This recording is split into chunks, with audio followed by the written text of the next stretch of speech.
Hello, everyone, and I would like to welcome all our EFE partners and alumni in today's webinar. For those who are new to us today, EFE is about creating economical opportunity for youth wherever we operate. If you are not involved yet, I would really encourage you to visit our website at www.efe.org. So today we are joined by two guests who are going to talk with us about what is the future of women what's the future for women at work in the MENA region.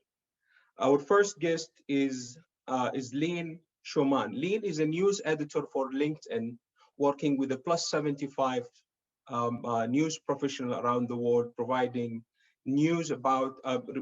professional news to people.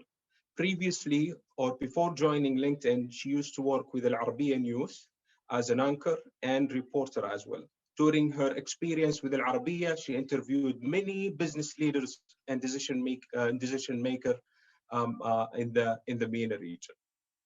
Our second guest is EFE Saudi alumni, Lujain Samar. Lujain is an EFE graduate since 2018. I am happy to see our graduates with us today to speak about the future of women in the work at MENA region and Saudi specifically. Lujain joined our program in 2018. Currently, she is working as a clinical research associate in a clinical trial company. Lujain, welcome to the event. Thank you so much, Abdallah, for having me. Thank you so much. May I just say something? It's Lujain Samir. Oh, sorry, Lujain Samir. Sorry, my bad. That's it. It's a pleasure to have you both. Thank you very much, Abdullah. It's really nice to be in this webinar. Nice to have you. So, to just give a bit of a background about the numbers and about the data in the MENA region from an EFE perspective. EFE network exists in 8 countries. As of today, or as speaking today, in Q1 to 2021, more than 50% of EFE applicants are female in MENA region. In 2020 only, 62% of EFE graduates were female. In 2020, women made up 58% who secured job after 6 months of graduation from EFE program. At a local level in Saudi Arabia, and we will bring some data from Saudi, since Saudi is one of the Saudi is a part of G20, and at the same time play critical roles in the regional stability. Back in 2015, Saudi Arabia launched its Vision 2030. And part of the vision was targeting increasing women participation in the workforce from 20% to 32% by 2030. And with that in mind, the government has launched many initiatives to enable women to participate or to enable the increasement of women participation at workforce, such as allowing women to drive. And that has a great positive impact on women, allowing them to access wider opportunity and to outreach more opportunity in the different regions. Also, they launched Qurra initiative, and basically that's this initiative targeting mothers at workforce, helping them in terms of childcare by subsidizing their childcare fees. Government subsidized the fees for mothers in the workforce. Other initiative called Wusul. If a woman is still not yet up to driving, that's not an issue. Government has launched a program called Wusul where they subsidize the initiative, where they subsidize the transportation fees for women in the workforce. And many other regulation has been put in motion since that time. As a result, by end of 2020, Ministry of Human Resource has announced achieving 25.9% women participation in a workforce, overachieving 2020 milestone by almost 1%. So with that in mind, we have witnessed a huge reforming in the country. We have witnessed a huge reforming in the region to allow and empower women to participate more in the workforce and to be more proactive in their society. And also they keep working on increasing the awareness of the society, the importance of inclusion and participation of women at the workforce. And I would like to share a few data about the future of women at work in Saudi.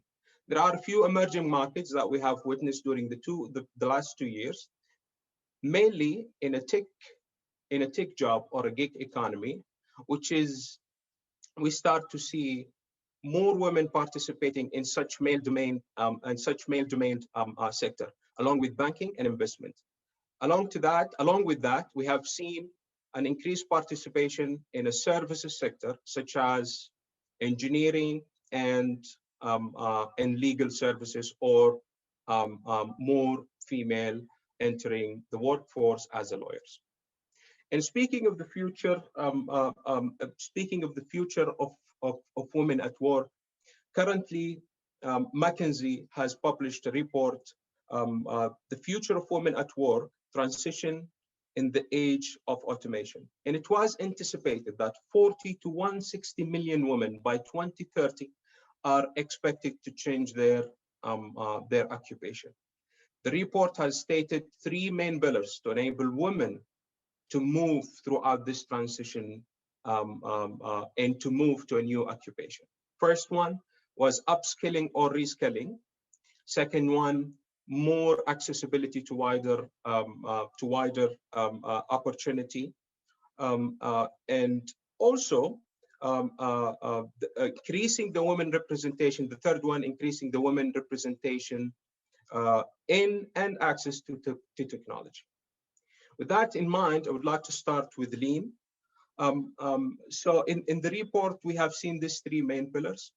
And I know, Lean, for a fact that you are so engaged in the women, in the future of work for women in the MENA region. From your perspective, what are the main 3 trends for the women in the MENA region in the future? Thank you so much, Abdallah, for this intro and for this overview. So from where I sit in the LinkedIn editorial team, we are involved and we steer a lot of conversations with LinkedIn members, namely women and men, around the future of work in general. And we are always, on the lookout for to know what's happening, 1, and 2, what are people saying. So when it comes to the trends that we're seeing in the future of female participation in the labor force, if we want to think about it systematically, maybe it's a matrix. So we have the sectors that are employing most now, right? The sectors that are making more money, and in which we are seeing a greater female participation because of the policies that main companies or big companies are taking for the inclusion. And on the other side, we are seeing the work in general changing very fast.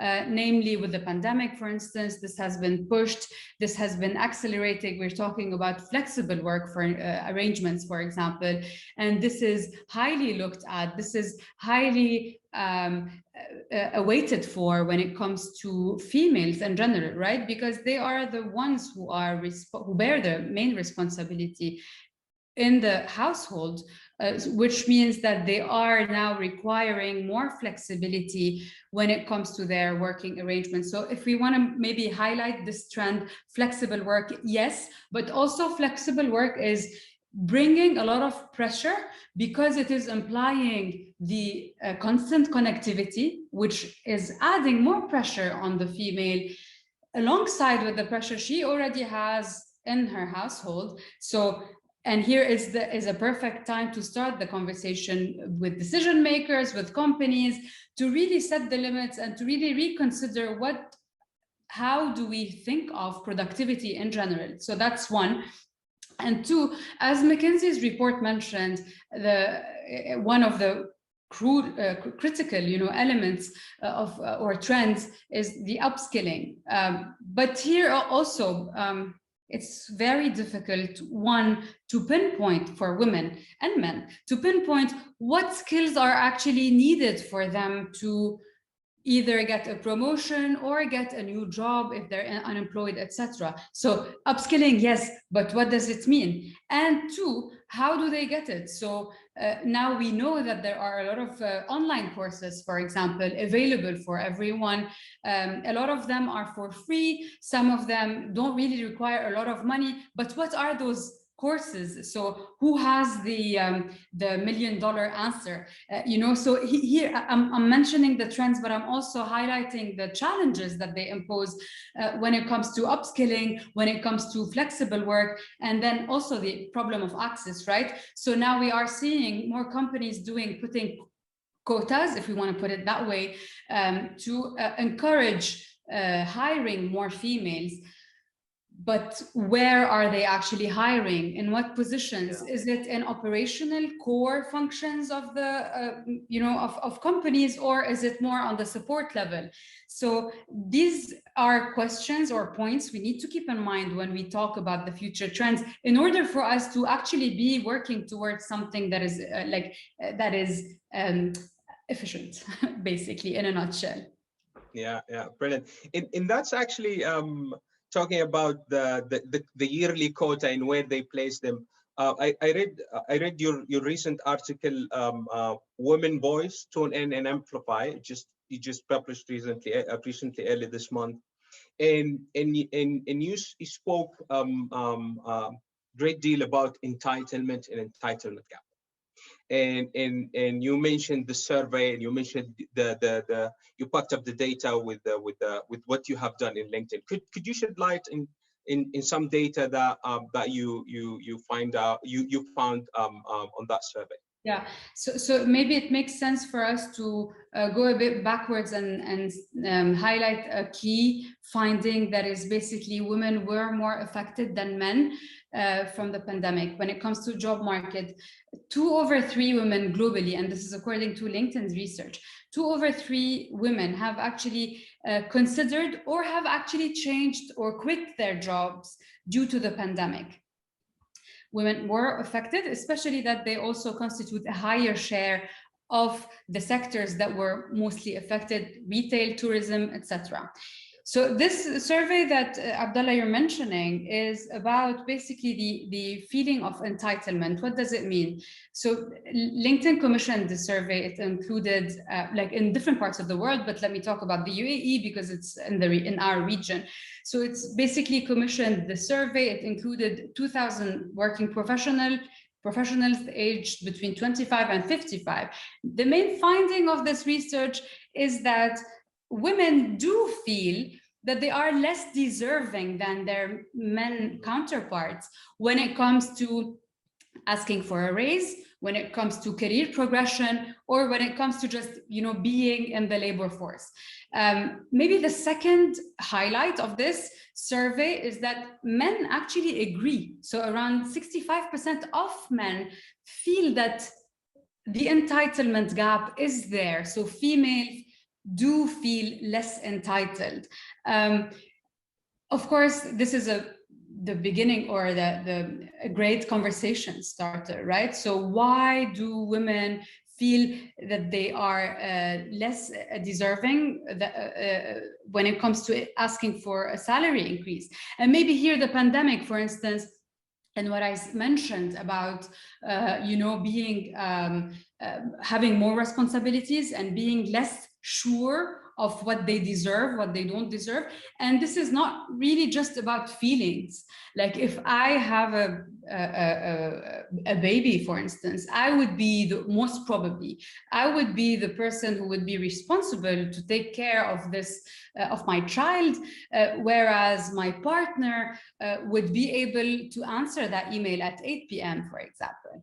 So these are the questions that should be highlighted, rather than saying, okay, so the entitlement gap is there, and then, you know, that's the end of the question. So it's really about digging into what is making females less entitled, basically.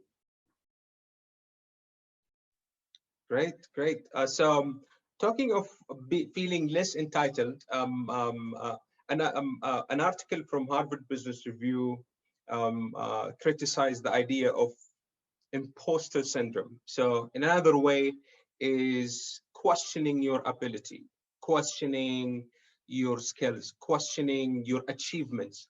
And this kind of syndrome is highly affecting the achieving people, and people that are highly motivated and highly achieving. So in your perspective, where do you see the balance between encouraging women to be more confident that they belong, and working to change the workplace to create, or let's say to cater more, or to cater to marginalized groups? Yeah, it's a very interesting article, and it's a very interesting point to me personally. Do we want to basically get stuck in the stigma of basically the fact that women do have the imposter syndrome, so that you assume, for instance, that your female counterpart has this? So will this get us anywhere? No, it will basically reinforce the fact that she will be acting or feeling in a certain way. So rather than reinforcing the stigma, maybe we should look into the policies, the rules of work that are leading to this, rather than, you know, sticking to labeling females in the workforce. And here it's basically what I have in mind, or what I'm thinking of, is the policies, the policies for childcare, for example. So is she having the right support to feel that she is as entitled or as deserving as her male counterpart? To what about the flexible working arrangements that I just mentioned? So yes, she does have this, and she is supposed to work remotely, let's say, or in a hybrid model, but is she really, are we really looking at or comparing employees with the right, or with a fair vision of productivity? Like, let's talk about the KPI, for example, because the pandemic has forced many companies to reconsider how they are evaluating their employees, right? So talking about policies and rules, rather than reinforcing stigmas. So this is why I do agree personally with this. Like, otherwise, like, if we keep on saying females have the imposter syndrome, all we're gonna do is basically reinforce, and it'll be a self-fulfilling prophecy, right? Yeah, you're right. And do you see with the COVID-19? You know, I mean, COVID-19, we witnessed a lot of changes, right? In such a very small time. So do you see an acceleration to change that kind of reinforcement message that you mentioned, even though we might do it unintentionally, right? We might just feel empathy for them, and that would reinforce such message. So with the COVID-19 has been changing a lot of things and accelerating a lot of change. Do you see change in this arena? My answer here, just as a disclaimer, is not based on data. It's purely based on the conversations that we're seeing through the editorial team at LinkedIn. We are saying, unfortunately, the two opposing conversations.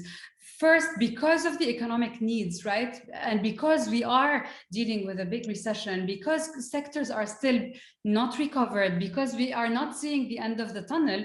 So employees in general, or workers in general, are ready to do kind of anything to keep their job or to find a new job, right? So in one way, no, we're seeing that these issues are not being highlighted or talked about. But on the other way, on the other hand, maybe with employees of bigger companies, right? International multinationals. Here, yes, the employees are more comfortable to voice this concern and to take the discussion to the discussion higher, like to policymakers. We're seeing, for instance, lately, last week, a huge discussion that just started in the financial sector, Goldman Sachs, Citi, etc., about work-life balance in general, be it for females or for men. So we are seeing, but unfortunately, this discussion is not for everyone. People who do need a job, any job, would still, put on hold certain conditions which are not really efficient neither for mental health or for their health in general, and are not really righteous. Thank you, thank you. That's great. I'll go to Lujain. Lujain,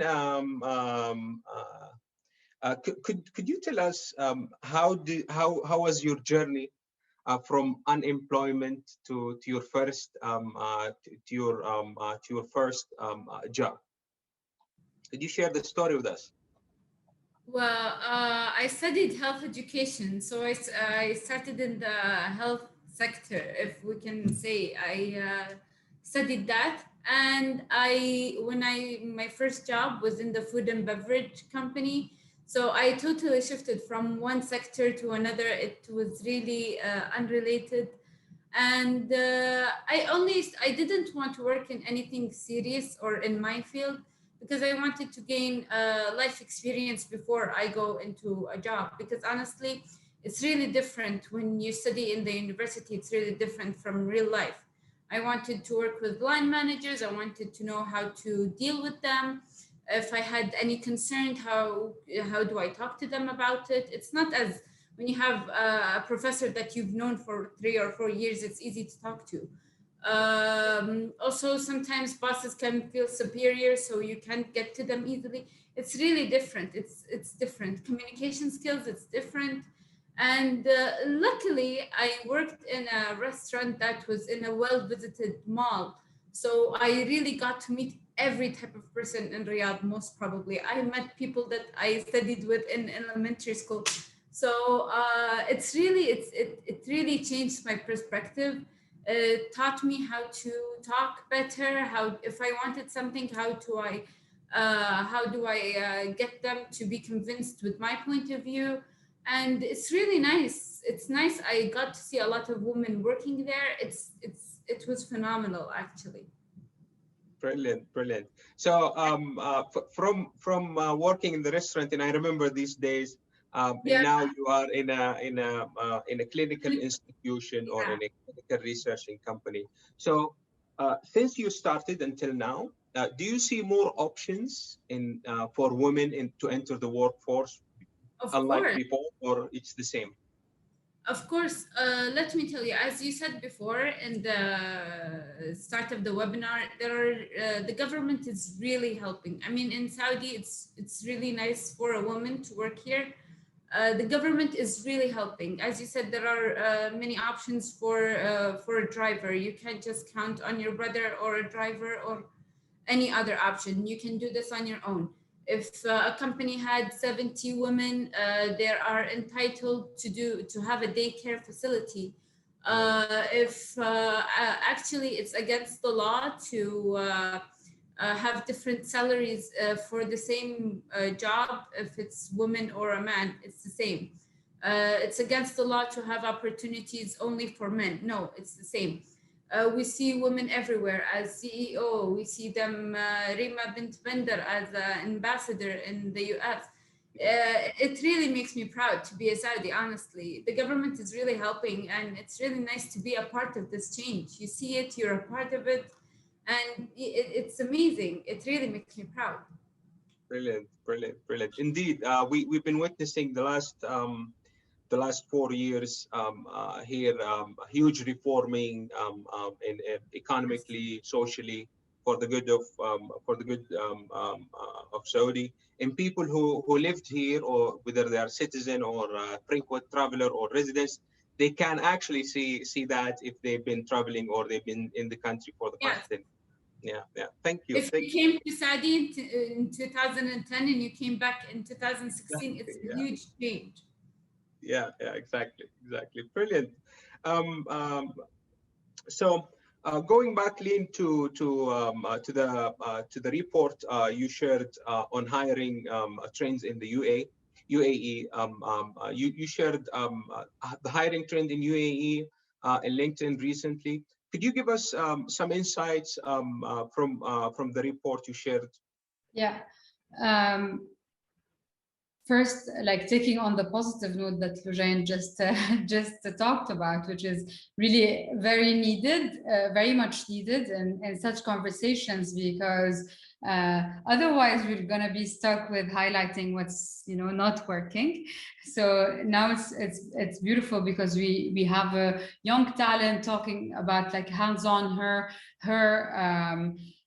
experience, and also seeing like a very particular light at the end of the tunnel. So that's awesome, and I'll pick on that positive note, highlighting our recent survey that included the UAE, of obviously not the full region, but the UAE. Maybe it would give us a sense of what's happening in the region. So basically, it has the positive note of it is that female hiring has picked up, and now it has gone back to pre-COVID levels, which is something that is awesome and that is worth highlighting. So now women represent 37% of new hires in the UAE, and that's about 1.7%. I'm reading my numbers, so it's about 1.7% higher than a year ago, basically, which is a big improvement. We are seeing also, or we saw the strongest pickup when it comes to new hires were in sectors that included education, where 56% of new hires are females. Media and comms, media and communications, 52% of new hires are women. And healthcare, 45% of new hires are female. And here it's right, it's the drawing of the economy, right? Because those sectors are the sectors that are picking up now. Yeah. So it's a reflection that actually women are jumping on board when it comes, or helping in the upcoming, hopefully very soon, the recovery that we are working towards.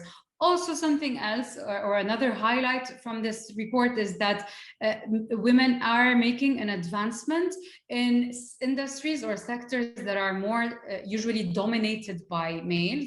Here we're seeing, for instance, software and IT, corporate services, manufacturing, for instance, in the UAE, although they still only represent 33% of the workforce, but 2.6% more new hires than the pre-COVID levels. And also corporate services, here we are seeing an advancement when it comes to women hires, and including consultants, for example, or consultancy services. So those are positive notes to keep in mind. And also maybe it's an interesting pulse that the region hopefully has, that basically women do have a role, or are actually playing a concrete role in the economic recovery, because they are taking important spots and an important part of this journey. So yeah, I think it's worth highlighting and celebrating as well. Yeah, indeed. And I would like to follow up on the new gains for women in the male dominant sector. We know banking, investment, and as you mentioned, tech. So what are some? You are there in UAE. You have seen what's going on. What are some drivers behind these new gains for women in such sectors? Well, something we cannot not notice is the effort from big companies to foster or to encourage female participation on all levels, right? Entry levels, they are putting more efforts to recruit young grads, or also on representations when it comes to boards, when it comes to leadership. So the conversation is there. If you just monitor what's happening in terms of conversations, webinars, in terms of the reports of those big companies, it is there. So that's one. And two, also attracting talent who are diverse by nature, from different backgrounds, because let's not forget that this region also has a lot of expats, right? So expats do bring this diversity and do help with this conversation about equity when it comes to different groups, not just females. But I think that those two elements or reasons are behind what we are seeing. Brilliant, brilliant. And to give a background about the region, at EFE, actually, when we surveyed our employer partners, that if they would hire in 2021, what would be their priority, what they would prioritize in term of skills. So actually there was I would say there was a sort of astonishing agreement among job technical or job specific technical skills, sales and marketing, teamwork, and digital skills. So in that, actually, at certain level comes, the survey was done in 2020. So there was an implication of COVID-19. There was an implication of having more workforce in a certain sectors, having less workforce in a certain sector. But the teamwork and digital skills was also an amazing to see there, especially when we are moving now, or since we start moving already to as you mentioned, the flexible work, or the stigma of flexible work.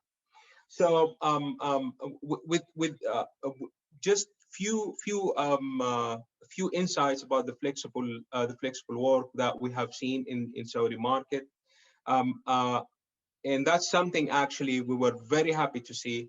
The government has noticed that there might be several employers taking advantage of the flex work, where they think you are accessible anytime a day, during the weekend, during your leave, or anytime, day or night. So there was a new regulation was published just few months back. It's called flexible work legislation. And it has an outlining for what's are the maximum hour for flexible working, how to govern the agreement between the employee and the employers, and who's entitled for such work, and all that stuff, which is good to see a movement from government. And I think there is recently, just few days back, and this is not in my questions, and I'm sorry for that. We have seen the regulation of flexible work in UAE. I think flexible work or working away or something like that. So we have seen a momentum toward regulating such a new trend, which is very good to see, and early adapters in the we see several countries that they adapt such a model and try to govern it to make sure not it's balancing between having a job and securing a job, and also with your own life. So currently, the International Labour Organization that recently have shared on LinkedIn, they highlighted how the lack of affordable care is a great barrier for women's employment. With the pandemic, women are shouldering more uncompensated care. As you mentioned earlier, they have been hit harder than men. Can you comment on what is being done now, whether by governments, employers, or community members, to help elevate this burden? Yeah, it's interesting, as you said, that decision makers are stepping up to attend to the new rules, right? and to craft new frameworks so the workforce abides by those new frameworks and to accommodate for the new reality.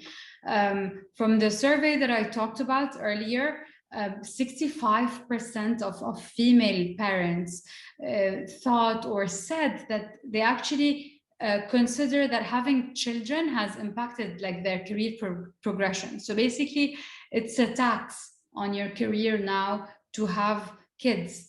And this is pretty dangerous, right? Because like we know that, of course, dedication is something that is very important. But when it comes to making you re-question your life and human choices, then this is very important and very bad as well. As you mentioned just now, Abdullah, governments are stepping up, but also companies are stepping up, and now they're including, for instance, I will not mention names, but now they're including in their job offers, instead of just focusing on the compensation, on the money compensation, a lot of companies are reconsidering their offers to include more support when it comes to childcare, for example, either be it in terms of time, like maternity leave, paternity leave as well. We have seen in the region countries stepping up towards that, to actually allow for the father as well as the mother to have the opportunity to spend time with their kids rather than just being taxed for having children. And also money compensation or support when it comes to providing help with schooling, etc. So job offers now are job offers 2.0, right? It's not really just about the cash that you get. And this is how new companies are thinking about it, also to accommodate for this new normal. Because also the tax or the consequence of a workforce that doesn't want to have kids purely because it's a consequence of the pressure at work would be something that is very sad, right? Brilliant. Great. So I think you have mentioned few spotlights in the MENA, which is great. Yeah, companies stepping up, government stepping up. That's really great. I'll go back to Lujain. Lujain, you mentioned you started working in a restaurant in the beginning of your career, and in our region, sometimes we face certain stigma, or maybe, oh, why you are working in a restaurant, or why you are working in X or Y industry, or in all that kind of all kind of comments, or all kind of stigma comments. So what's your advice if there is now one of our audience is a fresh graduate woman that seeking an opportunity in any industry? Let me tell you before I answer this. Before, girls were always at the reception. They would only get the people in, and it was only like a pretty face on the outside, and that was it. When I started working there, I was the one making drinks. Girls were inside in the kitchen, so we were actually working there. We weren't just pretty faces. We were actually working there. What do I tell them? The government is with you. The society is with you. I mean, I get it about the comments, but I don't think it's as much as before. Yes, it's kind of still a stigma around it, but it's not as bad as it was before. Before, there's a whole stigma around you. It's not as it was. People are, I mean, I got tons of comments, and I swear to God, I'm not lying. I got tons of comments from women, from dads. They're we're really proud of you to see a Saudi girl working in a restaurant, she's actually working, not a pretty face. And it made me happy. The society is not as it was before. The stigma totally changed. And even regarding the flexibility, regarding to my job right now, the flexible hours, they're really the companies they are really accommodating to the women's needs. If they're having a child, if she's getting married, for whatever reason she's having, it's okay. Like you can come 2 days a week, or and now actually there's a law in Saudi where the flexible work is like you can work 8 hours. You can come 12, get out 9. It's fine. Just finish your 8 hours. And I think that's helpful. For example, like the woman can finish her studying with the children and come back home, go to work.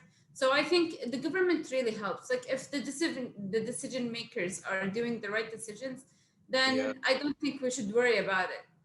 Yeah, you're right. Actually, we are in a region where private sector is driven by policymakers. Yes. So whenever government create and implement tools, I think we always see companies or private sector just ride with them in the new wave.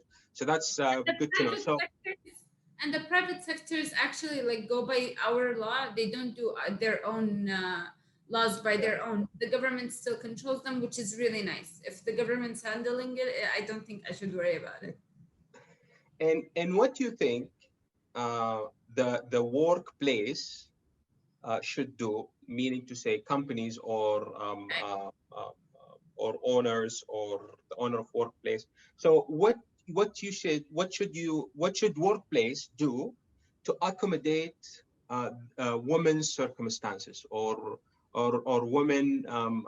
Is there something they have to work on currently in Saudi market from since you worked in a several company? What do you think companies should do to accommodate the needs for women or to increase the women participation in the work? I think COVID-19 taught us a lot, taught us on a personal level, on a company level, it taught us a lot. So I think even now companies are realizing, as Lynn said, they don't evaluate the staff as they were before. Like the evaluation shifted. It's okay, the flexible hour is working. It's okay, you don't need to come to the office to finish your job. You can finish that at home. I think they're shifting. Yes, there is a long way, maybe for the laws to be enforced, maybe, for example, the daycares, to be more accommodating to the women's needs. But I think COVID-19 really taught us a lot. So in regards the being flexible with the woman, especially about like her own needs, for example, getting pregnant or marriage or whatever, it's different. So I think, yeah, they're shifting. There is a long way, but they're shifting. We're Yeah, seeing change. I agree. I agree. Enforcing the laws and increasing the awareness in the workplace of how important having women participating in the work is really good. Two things that companies need to work on. Can I just mention something? Sorry for Please go interrupting. ahead. Please go ahead. Because Jane touched on a very important point about the stigma, and now she completed actually the sentence, like, and it was really pretty a comprehensive message. But basically, the stigma of females working in a certain role, and when she wants to move to another role in economic theory, maybe like the main point is that eventually, and on a long enough time frame, what actually works and what will actually judge what you do is the value that you're producing. So if you are able to participate wherever you are in that value chain of, let's say, the food industry, and you are creating value there, then that's it. The stigma is the societal part, but what is actually needed is your contribution, because you are making a difference in this specific role. So this is really an important message. So the value that we are creating, what am I doing? Am I even as an assistant or less paying jobs, let's say, what is the actual value that I'm producing, and how can I contribute to something else? I also just, because we have an interesting question that mentions the salary difference. I think it's from Dima. So she's asking whether salaries, there are any numbers or research on salaries in the Middle East, salary differences between females and males. Yes, there are. They're not LinkedIn's research, but there are, and most of them, I mean, I can definitely share them with you, Dima. They are definitely point to the fact that there is a big difference, like depends on the industry, of course, but there is a difference between the salaries of female and male. So this is also a point that we need to keep in mind when we say female participation. Yes, she needs to get that job, but she needs to get the same conditions as well. So very important point I thought of mentioning. Thank you. No, that's brilliant. That's brilliant. Thank you so much. Since you start with that question, well, we'll just open the Q&A and we'll try to. We have more than 12, 13, I think, questions. We'll try to see what areas that we did not cover then to tackle it now. So a question says, does LinkedIn have any reports exploring the MENA job market trends? I think that's for you, Lynn. Yes, we do, and we actually do it on a regular basis. So we did have a report in the middle of the pandemic to evaluate what the situation was. And the latest reports that I just mentioned were about two things: the women in the labor force, so the entitlement gap, and the hiring numbers for the UAE. We will definitely have more hiring numbers soon to highlight what are the positions or skills that are needed right in the region. And there's also something that is coming up, that is our top companies list.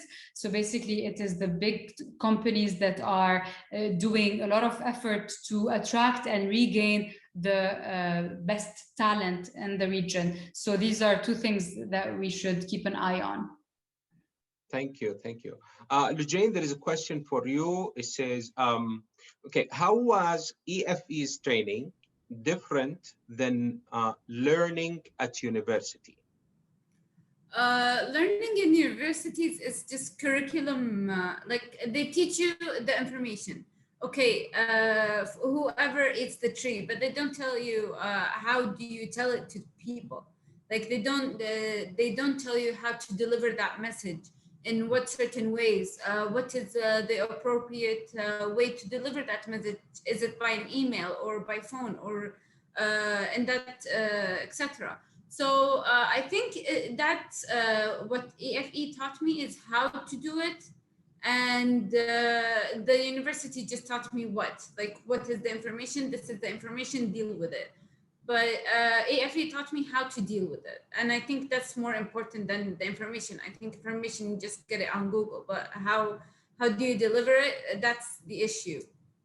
Because it's a skill, it needs to be taught. So great.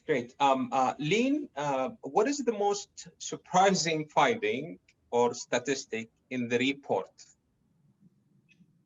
Well, I think we are referring to the entitlement survey, if I'm not mistaken.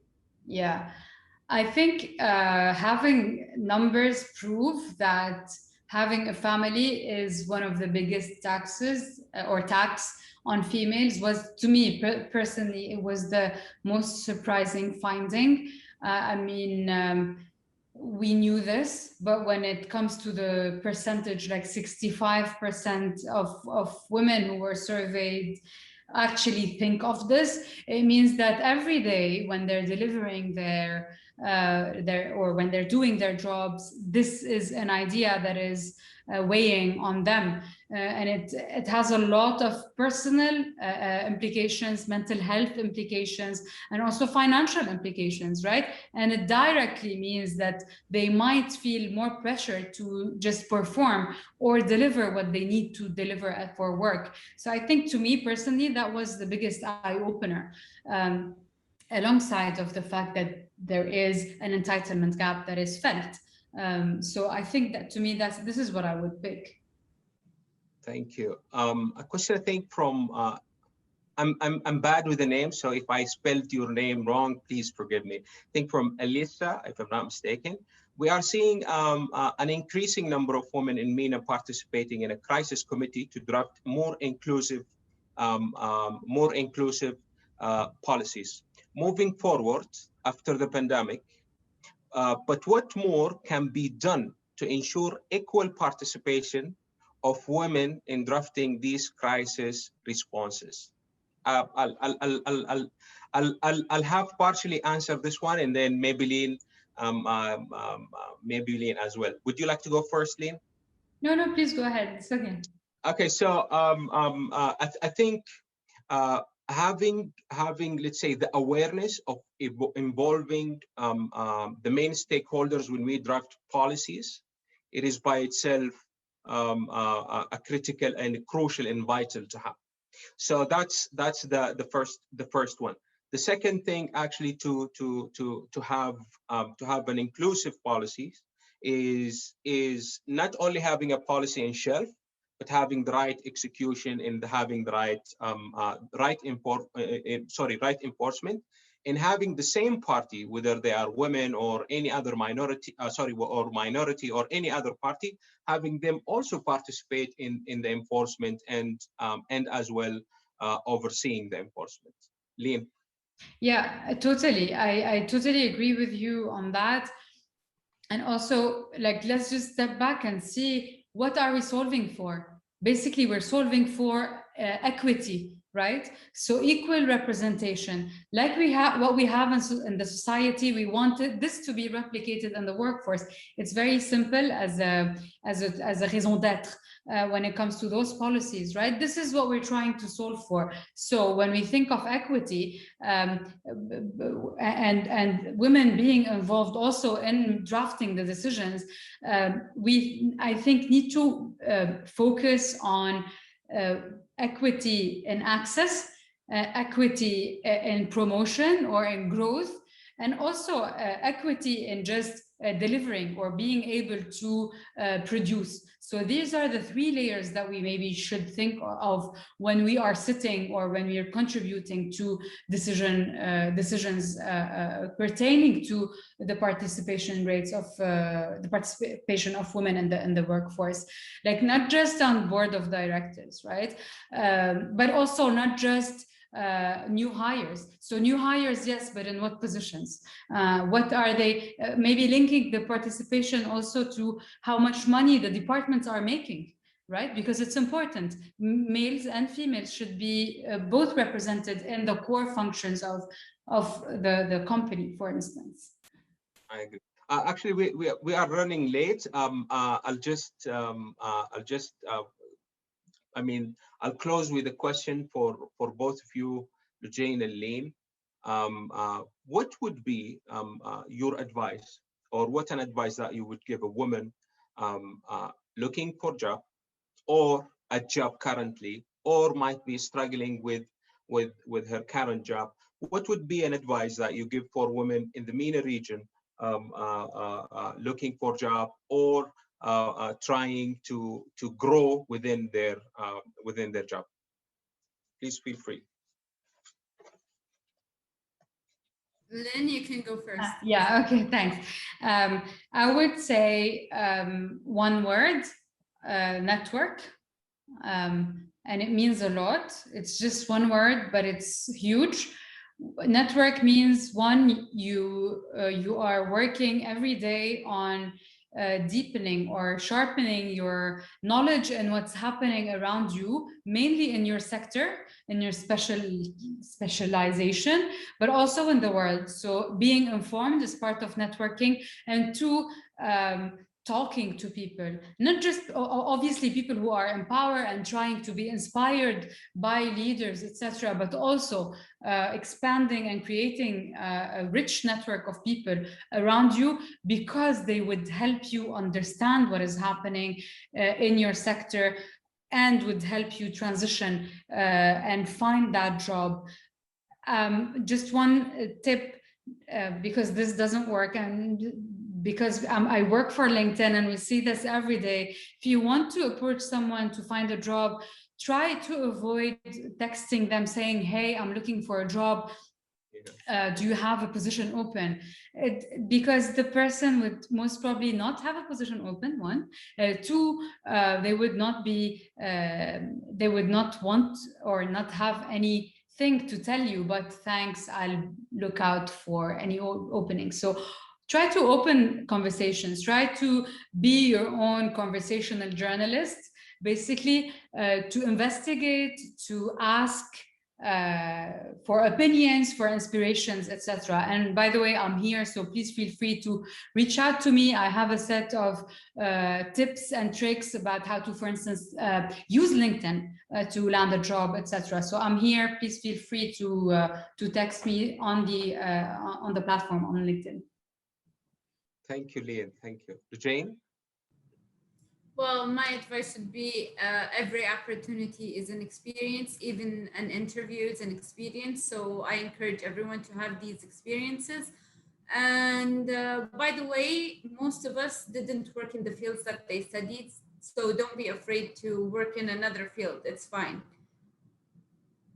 And thank you. Thank you. Thank you.